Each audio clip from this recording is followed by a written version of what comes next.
Այսօրվա երթը իմ ողջ հարգանքով երթի ավանդական կազմակերպիչների հանդեպ վաղուց դադարել է լինել դաշնակցության սեփականությունը եւ կարծում եմ դա դաշնակցության հաջողությունն է, որ այս հավաքները այլևս կուսակցական չեն, այլևս միայն իրենցը չեն, այլ իրենց շնորհիվ 90-ականներից սկսած բոլորինս են։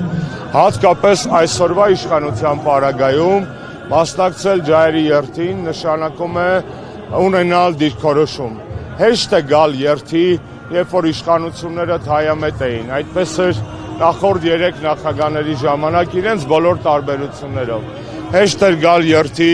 միանալ ցեղասպանության միջազգային ճանաչման process-ին, երբ որ թիկունքիդ պետություն էր։ Այսօր մեր թիկունքին պետություն չկա, որովհետև առհասարակ հայկական պետություն այսօր չկա։ Ավելին ասեմ, այդ պետությունը բռնազավթված է, օկուպացված է այլոց կողմից դրված խամաչիկների ձեռքերում։